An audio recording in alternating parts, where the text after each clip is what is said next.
My dad gave the $4 million business I built from scratch to my sister because she had kids, so I walked away. I'm Selena, a 33-year-old woman who recently found herself entangled in a family drama that left me questioning everything I thought I knew about trust and loyalty. My dad, whom I'd considered a mentor and business partner for over a decade, dropped a bombshell that completely destroyed my world. Let me paint you the picture.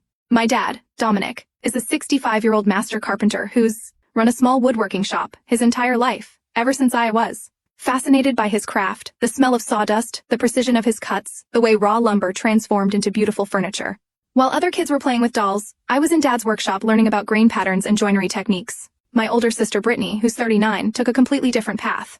She went to college in Boston, got her business degree, and landed a corporate job in Manhattan. Growing up, she was embarrassed by Dad's blue-collar work.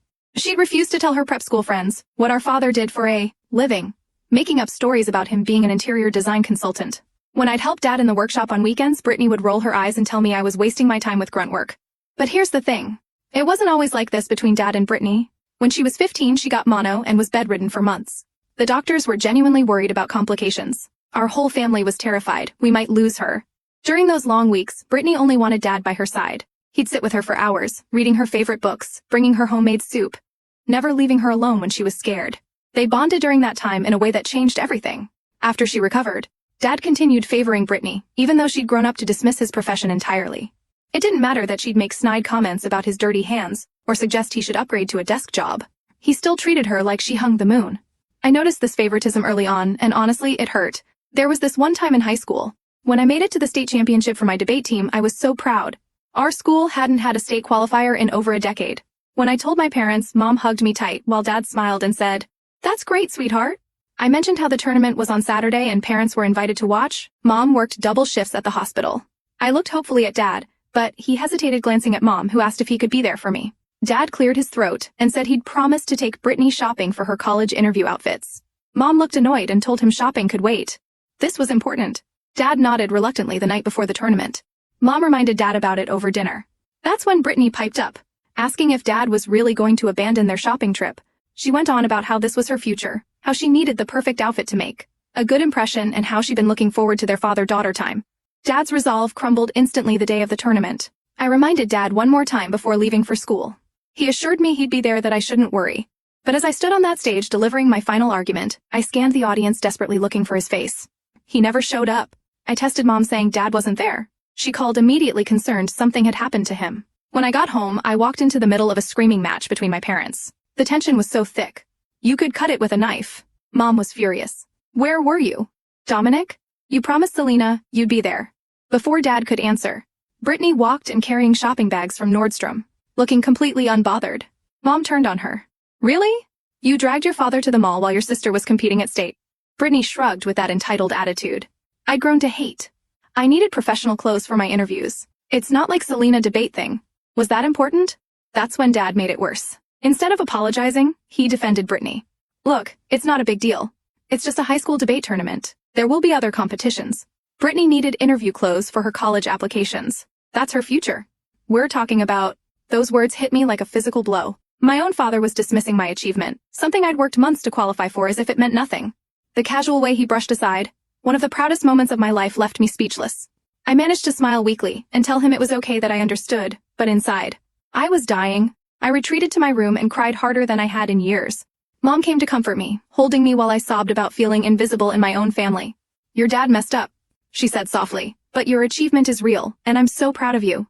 Sometimes people make mistakes, but that doesn't diminish what you've accomplished." This pattern repeated throughout my life. Dad would make efforts to treat us equally after Mom confronted him, but he'd always slide back into favoring Brittany. Despite the constant disappointment, kept trying to win his approval. I genuinely loved woodworking and carpentry, partly because it seemed like something he valued, but mostly because I found real joy in creating beautiful things with my hands. After high school, I went to trade school for cabinetry and furniture design, while Brittany went to her fancy college. When I graduated, I came back home and started working with Dad in his shop. I was 23, full of energy and ideas, ready to help him grow what had always been a small local business. Dad had 2 part-time employees and maybe 6 regular customers when I started. But I had vision. I introduced digital marketing, started an Instagram account showcasing our work, reached out to interior designers and contractors within a year, tripled our client base.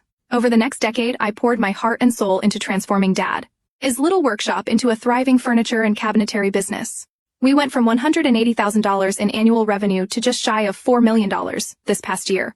We now employ 28 people and have a waiting list 6 months long for custom furniture. While Dad still does the hands-on woodworking, he loves.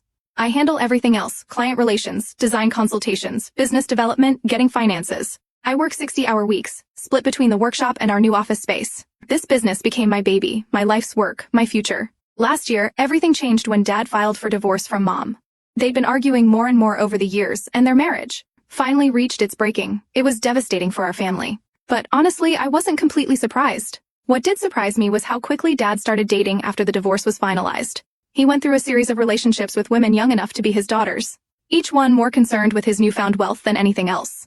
5 months ago, Dad called both Brittany and me for what he said was an important family dinner. We gathered at his new condo, a sleek modern place that was nothing like the cozy family home. We'd grown up and the atmosphere was tense from the moment we sat down. Dad cleared his throat and announced, "I have something important to tell you both. Vanessa and I got married last weekend." Brittany and I exchanged shocked looks. Vanessa, his latest girlfriend, was only 31 years old, just 2 years younger than me.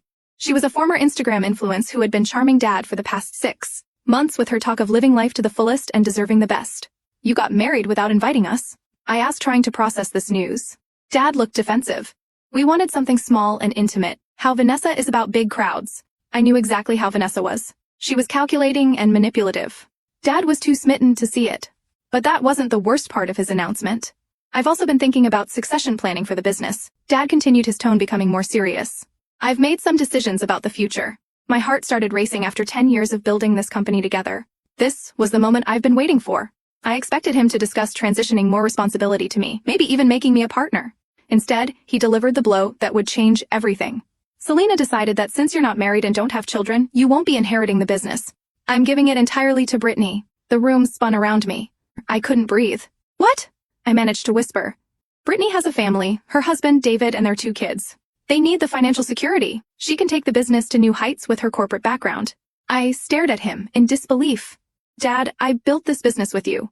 I've dedicated my entire adult life to it. How can you just continue working in your current position under Brittany as management?" He interrupted. "But the ownership goes to your sister." "That's final." I turned to Brittany, desperately hoping she'd speak up for me, show some sisterly loyalty. Instead, she sat there silently, avoiding my eyes. She was actually going to let this happen. "This isn't fair," I said, my voice breaking. "I've given everything to this business. What about my future? My dreams?" Dad's response was cold and final. "Life isn't always fair. Selena family comes first, and Brittany has a family to provide for. The betrayal cut deeper than any physical wound could have. This wasn't just about the business. It was about a lifetime of being second best, of having my contributions minimized, of never being enough in my father's eyes." I looked at Brittany one more time, silently pleading with her to say something, anything. But she just stared at her hands, probably calculating how much money she was about to inherit. "Fine," I said quietly, standing up from the table. "If that's how you want it." I walked out of that condo knowing I'd never be back. The drive home was a blur of tears and rage. 10 years of my life wasted, 10 years of building something beautiful, only to have it ripped away. Because I'd made the choice to focus on my career instead of rushing into marriage and kids. That night, called Mom and told her everything. She was as shocked as I was. "I never thought he'd do something this cruel," she said, her voice heavy with disappointment. "To give the entire business to Brittany instead of splitting it fairly between you two. It's unconscionable. I would have been fine with a 50-50 split," I told her through my tears, "or even 60-40 in her favor, but to cut me out completely. After everything I've done." Mom was quiet for a long moment. Then her voice became stronger, more determined. "What? Maybe this is a blessing in disguise. You've got 10 years of experience, incredible skills, and a reputation in this industry. Why don't you start your own business? Half those clients would probably follow you anyway." Her words sparked something in me. If Dad thought he could just discard me like a piece of scrap wood, he was about to learn how wrong he was. Over the past decade, I'd been smart with my money. I'd saved over $300,000, living modestly while reinvesting most of my earnings back into the business. It was more than enough to start my own company. The next morning, I started making calls. I reached out to our biggest clients, the ones I personally brought in, the relationships I built over years of exceptional service. I explained the situation honestly. Dad was passing the business to my sister, and I was starting my own company. The response was overwhelming. Client after client expressed their loyalty to me personally. They'd worked with me for years, trusted my design sense, appreciated my attention to detail. Many of them had never even met Brittany. "We work with you, not your father," said Margaret Chen, commissioned 3 custom kitchens from us over the years. "If you're starting your own business, we're following you." Within a week, I had commitments from 65% of our client base. These weren't just customers. They were people who become friends, trusted me with their most important projects, who knew I'd always deliver exceptional work. Words spread quickly through our industry. Several of our most talented craftsmen approached me privately pressing interest in jumping ship. They'd seen the writing on the wall with Brittany in charge and me gone. A business would struggle. 2 weeks later, I submitted my resignation letter to Dad. He was livid. "Can't just abandon the business now," he shouted over the phone. "We have contracts to fulfill. I'm giving you 2 weeks. Notice," I said calmly. "That's more than you gave me when you decided to hand over my life's work to someone who's never spent a day in the workshop." "This is sabotage," he screamed. "This is business," I replied, and hung up. Starting Selena's custom creations was simultaneously the scariest and most exhilarating thing I'd ever done. I found a perfect workshop space in an old converted warehouse, complete with natural light, high ceilings, and room to grow. The least was reasonable. The location was actually better than Dad's shop. My first few weeks were a whirlwind of activity. I hired 3 of Dad's best craftsmen who decided to make the jump with me. Maria Santos, who had been with the company for 8 years, became my production manager. Jake Thompson, a master cabinet maker, brought his incredible attention to detail. And Lisa Park, a young but incredibly talented wood finisher, rounded out our core team. The clients who had committed to following me were true to their word. Within a month, I had enough orders to keep us busy for 3 months straight. My phone was ringing constantly with new inquiries. Word of mouth in the custom furniture world travels fast. My reputation for quality work preceded me. Meanwhile, I heard through the grapevine that Dad's business was struggling. Brittany had moved back from New York with her family, expecting to walk into a thriving company. But she knew nothing about woodworking, nothing about managing craftsmen, thing about the relationships that kept clients coming back. Mom would give me updates when I called her.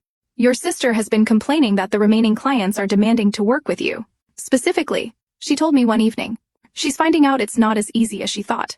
I didn't take any pleasure in their struggles, but I felt vindicated. This business wasn't just about money. It was about relationships, craftsmanship, and reputation. You can't just inherit those things. 3 months into my new venture, I was not only surviving but thriving. We'd completed several major projects that had our clients raving about our work. I'd landed a contract with a high-end hotel chain to design custom furniture for their lobby renovations. My Instagram account had gained thousands of followers, and interior designers were reaching out from 3 states away. The most satisfying part wasn't the financial success. It was the creative freedom. For the first time in years, I was designing pieces that truly excited me, pushing the boundaries of what was possible with wood and craftsmanship, without Dad's conservative approach holding me back. I was creating furniture that was both functional and artistic. One evening, as I was finishing up a particularly complex dining table, my phone buzzed with a text from an unknown number. It was from Dad. "Selena, we need to talk. The business is in trouble, and I think we can work something out. Can you come over for dinner this weekend?" I stared at the message for a long time. Part of me wanted to ignore it to let them figure out their own problems. But another part of me, part that still remembered working alongside Dad in his workshop, learning from him, sharing the joy of creation, wanted to hear what he had to say against my better judgment. I agreed to meet with him. Walking into Dad's condo that Saturday evening felt like stepping into a trap. The moment I saw Brittany sitting at the dining table, I knew this wasn't going to be the heartfelt apology I'd secretly hoped for. Dad looked older than I remembered, stressed and worn down. Brittany looked frustrated and offensive. The atmosphere was tense from the moment I sat down. "I'm glad you came." Dad began, his voice careful and measured. "I've been thinking a lot about what happened between us, and I want to find a way to move forward." I raised an eyebrow, waiting for him to continue. "The business is struggling without you." He admitted, "We've lost more clients than we anticipated. And the ones who stayed are asking for you specifically. I think we can work out an arrangement. Here it comes. I thought the real reason for this dinner, I'm willing to forgive what happened." Dad continued, "If you come back to the business, we can put this whole mess behind us and get back to building something great together." Couldn't believe what I was hearing. "Forgive what happened? You mean, forgive you for stealing my life's work?" Brittany jumped in, her voice sharp and accusatory. "You took our clients. Selena, you sabotaged the business out of spite." I didn't take anything, I shot back. "Those clients chose to work with me because I'm the one who built relationships with them. You're welcome to try to win them back. If you think you can do better." Dad held up his hand, trying to regain control of the conversation. "I don't want to see the family business fail, been my life's work. And now it's how I fund my retirement. Vanessa left me because of all this financial stress, and I just want to enjoy my golden years in peace." There it was. The real motivation. This wasn't about family or forgiveness. It was about money. "So stop being selfish and come back to work for your sister." Dad continued. "We can all benefit from this arrangement." The audacity of it took my breath away after everything they'd put me through. They wanted me to crawl back and save them from the consequences of their own actions. I stood up, my decision crystal clear. "I'm done with this conversation. I'm done with all of you." "Selena?" "Wait," Dad started. "No," I said firmly, "I built my own business from nothing. Once I can do it again. But I won't be manipulated into saving yours." I walked out of that condo for the second and final time, knowing I'd never look back. The months that followed were a blur of growth and success. Word of my confrontation with Dad and Brittany spread through our industry. And surprisingly, it generated even more business. People respected the fact that I'd stood up for myself and built something new, rather than accepting unfair treatment. My business exploded. We moved to a larger facility, hired 10 more employees, and had a waiting list stretching 8 months out. I was featured in Fine Woodworking Magazine and Interior Design Quarterly. The hotel chain contract led to 3 more major commercial projects. Personal victory was even sweeter. I'd started dating again, something I'd neglected during my years of focusing solely on the business. I met David Rodriguez, an architect who understood and appreciated my passion for craftsmanship. We've been together for 8 months. I was happier than I'd been in years. Meanwhile, Dad's business continued to deteriorate. Mom kept me updated on the situation, though I'd asked her not to feel obligated to do so. They had to let go of 6 employees last month. She told me during one of our weekly calls, Brittany has been trying to manage everything. She's in over her head. She's talking about selling the business to a larger company. I felt a pang of sadness, not for Dad and Brittany, but for the employees who were suffering because of their poor decisions. Several more of their craftsmen had approached me about jobs, and I'd been able to hire a few of them. 6 months later, Mom called with the final update. They sold the business to Morrison Furniture Corporation. Your father didn't get much for it. Apparently, the client base and reputation had deteriorated too much. Most of what he did get went to legal fees from the divorce from Vanessa. I felt a strange mix of emotions, relief that the saga was finally over, sadness for the loss of what had once been a beautiful family business. But mostly I felt proud. I'd taken the worst betrayal of my life and turned it into the best thing that ever happened to me. Today, Selena's Custom Creations employs 35 people and generates over $12 million in annual revenue. We've expanded into commercial furniture design and have clients across the country. But more importantly, it's a place where craftsmanship is valued, where employees are treated fairly, where every piece that leaves our workshop is something we're proud to put our name on. I'm planning to propose to David next month. We're talking about starting a family, and I smile when I think about teaching my future children the craft I love so much. They'll grow up knowing that hard work, integrity, and standing up for yourself are the real foundations of success. As for Dad and Brittany, I occasionally hear updates through mutual friends. Dad ended up taking a job with Morrison Furniture, working in the same workshop he once owned. But now, as an employee rather than the boss, Brittany moved back to New York and returned to corporate accounting. Sometimes I wonder if they ever think about what could have been if they treated me fairly from the beginning. Then I look around at the business I've built, the team I've assembled, and the life I've created. And I realize their betrayal was actually the greatest gift they could have given me. It forced me to discover just how strong I really am. And that's a lesson worth more than any inheritance could ever be.